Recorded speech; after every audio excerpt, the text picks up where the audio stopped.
नाज़रीन, आप देख रहे हैं डेली गिलगित बल्तिस्तान टीवी और मैं हूं आपका मेज़बान हामिद पिरज़ादा। आज हमारे साथ शरीक गुफ्तगू है पाकिस्तान तहरीक इंसाफ का नज़रियाती कारकुन और इसका ताल्लुक़ जो है डिस्ट्रिक्ट अस्तौर से है, अब्दुल मनाफ धड़मकैल। मनाफ साहब, सबसे पहले आपको खुशामदीद कहेंगे, आपको वेलकम कहेंगे, आपने हमें टाइम दिया और आज आपका पहला प्रोग्राम है हमारे चैनल में। तो मनाफ साहब, आपका ताल्लुक़ भी पाकिस्तान तहरीक इंसाफ से है, ठीक है। गिलगित बल्तिस्तान पूरे पाकिस्तान में पीटीआई की हुकूमत है। तो हम सबसे पहले अस्तौर की जानिब चलते हैं, क्योंकि तारीख़ में पहली बार सीएम आया है। आपने सीएम के शाना बशाना खड़े रहे हैं, इनके सपोर्ट किए इलेक्शंस में। आज वो असम्बली तक पहुंचा है और आज सीएम बन चुका है। तो उनकी कारकिर्दगी के हवाले से बात करेंगे। लोग शोर मचा रहे हैं, सीएम साहब आया है अस्तौर से, लेकिन कोई तरक्याती काम शाम नहीं हुआ है। तो आप हमें ये बताएं, आप पीटीआई के होते हुए सीएम साहब की कारकर्दगी को आप कैसे देखते हो?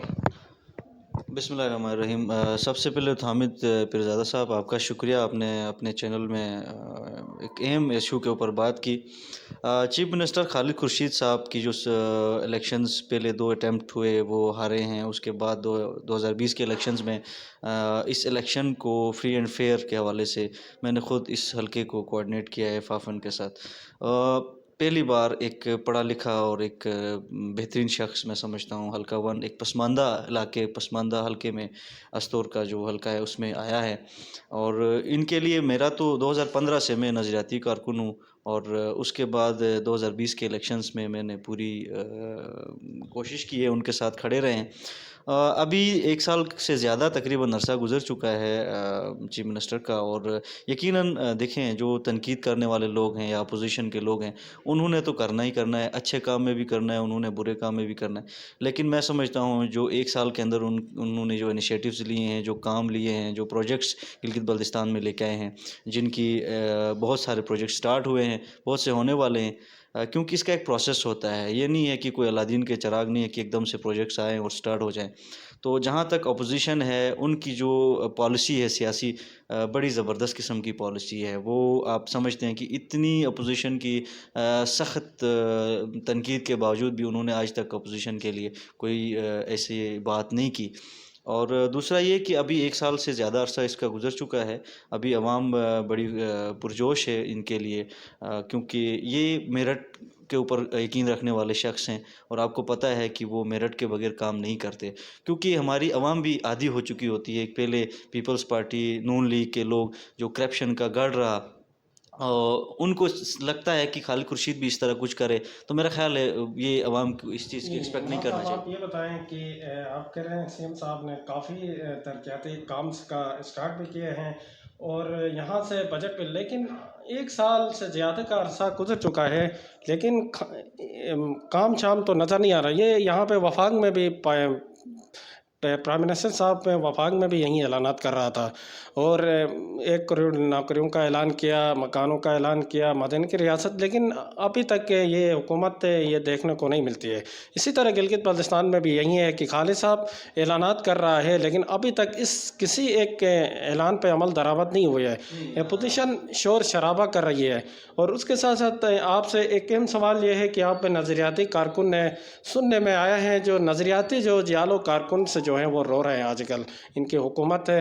खालिद साहब, ये आप मुझे ये बताएं, खालिद साहब, ये जो कोऑर्डिनेटर से जो रोज़ाना के बुनियाद पे किसी को कोऑर्डिनेटर बनाया जा रहा है, किसी को पॉलिटिकल एडवाइज़र, किसी को सेल चेयरमैन, तो क्या ये जो फैसले कर रहा है सीएम साहब सियासी दबाव पे कर रहा है या मेरिट पे हो रहा है? एक सियासी कारकुन की हैसियत से और पीर पाकिस्तान तहरीक इंसाफ इमरान खान के नज़रियाती शख्स होने के नाते मैं ये कहूँगा कि बहुत से ऐसे फ़ैसले भी हुए हैं जो कि मेरिट पे नहीं हुए। मैं समझता हूँ कि जो कोऑर्डिनेटर्स इस वक्त भर्ती हुए हैं, एक अमेरिका से एक लड़का आया, उसको कोऑर्डिनेटर लगाया।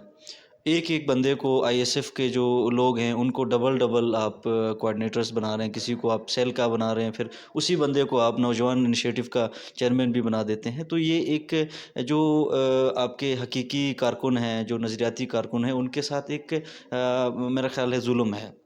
वो हार्ट हो जाते हैं और अगली बार आपके साथ खड़े नहीं होते। बहुत सारे फ़ैसले अच्छे भी हैं, बुरे भी हैं। तो मैं टोटली इसके ऊपर ये कहूँगा कि इस चीज़ को देखना चाहिए। कोऑर्डिनेटर्स इतने ज़्यादा लगाए हुए हैं कि कल को ये ना हो कि इस गवर्नमेंट का जो टेन्योर ख़त्म हो जाए, तो इन बेचारों का देखने वाला कोई ना होगा। अच्छा ये बताएं कि अगर ये 5 साल में खालिद खुर्शीद ने जो नज़रियाती कारकुन हैं उनको नज़रअंदाज किया तो को नेक्स्ट इलेक्शन में क्या उनके भरपूर सपोर्ट करेंगे? देखिए, कोई भी सियासी आदमी जब फ़ेल होता है ना, तो उसके पीछे उसकी कारकर्दगी होती है। जब वो बेहतरीन परफ़ॉर्म करता है, तो वो कामयाब होता है। जब वो परफ़ॉर्म नहीं करता है, इग्नोर करता है अपने लोगों को, अपने वोटर्स को, अपने सपोर्टर्स को, जिन्होंने रात-दिन एक करके उनके साथ काम किया है, उनके लिए लॉबिंग की है, तो फिर उनका अंजाम हमेशा तारीख़ में ये हुआ है कि जो भी कारकुन, जो भी नुमाइंदा, जो सियासी आदमी होता है, उसकी नज़रअंदाज़ी से, उसके फेलियर का की जो मेन वजह है, वो अपने कारकुन को इग्नोर करना और अपने नज़रियाती लोगों को के साथ जुल्म करना और मेरठ की पामाली करना। लेकिन मुझे चीफ़ मिनिस्टर खालिद खुर्शीद साहब से बड़ी अच्छी उम्मीदें भी हैं और अच्छे काम भी हैं उनके। बहुत सारी जगहों में वो मेरठ के ऊपर काम करते हैं और बहुत सी ऐसी जगह भी हैं, मेरा ख़्याल है उनको उस तरफ देखने की ज़रूरत है कि जहाँ पे ऐसे भी काम होते हैं कि जिन लोगों को ज़रूरत नहीं है, ऐसे लोगों को भी बनाया गया है। ठीक है? तो एक्स्ट्रा ऑर्डिनरी जो ओहदे होते हैं, इस तरह के ये नहीं देना चाहिए। और दूसरी बात, मैं तो हल्का 1 की बात करूँगा क्योंकि चीफ़ मिनिस्टर का हल्के से मेरा ताल्लुक है। तो हल्का 1 के ऊपर ज़्यादा से ज़्यादा फ़ोकस करने की ज़रूरत है क्योंकि ये बहुत ही पसमानदा इलाका है। चाहे इंफ्रास्ट्रक्चर के हवाले से हो, वहाँ के लोगों के रोज़गार के हवाले से हो, हेल्थ सेक्टर हो, आपका एजुकेशन सेक्टर हो, इसके ऊपर फ़ोकस की ज़रूरत है। ये मेरे ख़्याल है अस्तोर के लिए ये चांस मिला है, इसके बाद मुझे नहीं लगता है कि अस्तोर का कोई चीफ़ मिनिस्टर आएगा। अस्तौर का खालिद खुर्शीद में एक साल में तकरीबन 3 दफ़ा अस्तौर का विज़िट किया है। हल्का वन में पिछले जो ईद को आया उस दफ़ा काफ़ी ऐलानात किया है। इस पे अमल दरामद हुआ है?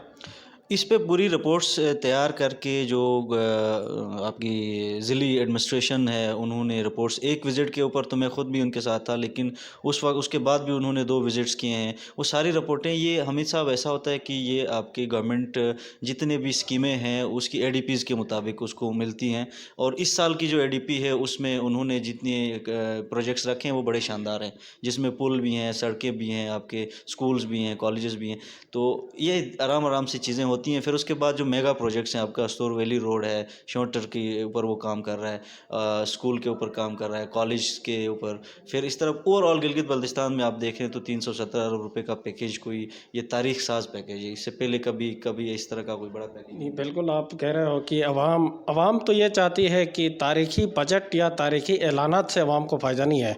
हाँ, अगर बजट तारीखी उन्होंने ऐलान किया है तो यही बजट अवाम पे खर्च करें, गिलगित बल्तिस्तान में तरक्की व तामीर व तरक्की पे खर्च करें, तो तब लोग कहेंगे कि पीटीआई हुकूमत ने तारीखी काम किए हैं। बिल्कुल आपकी बात से एग्री कर रहा हूँ और ये मैं गुजारिश भी करूँगा चीफ मिनिस्टर साहब से कि जितना बजट आपने ऐलान किया है, वफाक से मंजूर किया है, ये सारा बजट गिलगित बल्तिस्तान में लगना चाहिए।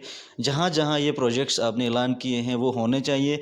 अगर नहीं होते, अगर ये सिर्फ वादे और दावों तक ये बातें रहती हैं तो उसका अंजाम बहुत बुरा होता है और एक सियासी आदमी के लिए अवाम खाइफ हो जाती है। लोग वोट नहीं देते अगले इलेक्शन में और वो नुमाइंदा ज़ीरो हो जाता है।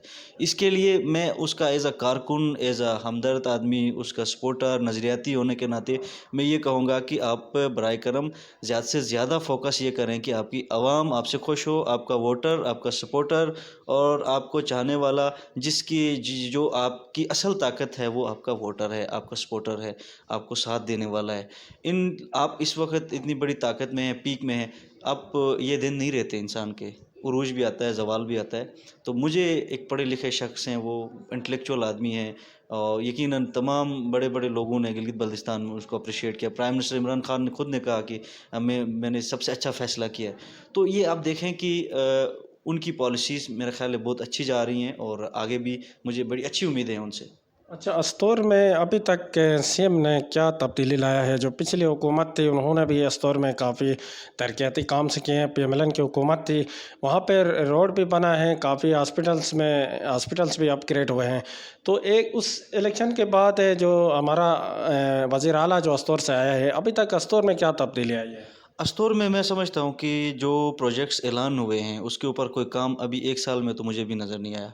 लेकिन मुझे जहाँ तक अब ये गवर्नमेंट के अंदर की बात होती है कि एक प्रोसेस होता है, एडीपीज़ की स्कीमें जब टेंडर होता है उसके बाद काम स्टार्ट होता है, जून टू जून एक तरीका है। तो मेरा ख़्याल है ये 2021 का जो जून था इस पे काम शुरू होना चाहिए था, और बहुत सी चीज़ें ऐसी हैं कि जो होनी चाहिए थी नहीं हुई हैं। लेकिन अभी जो आगे होने वाली हैं, जो टेंडर्स अभी होने वाले हैं, तो उस पर पूरी फोकस करनी चाहिए चीफ मिनिस्टर साहब को। और रस्तौर में जो भी काम है, 5 साल एक बड़ा टाइम होता है। नून लीग ने भी 5 साल गुजारे हैं, उसमें बड़े काम किए हैं, तभी तो अभी लोगों को काम नज़र आ रहा है ना।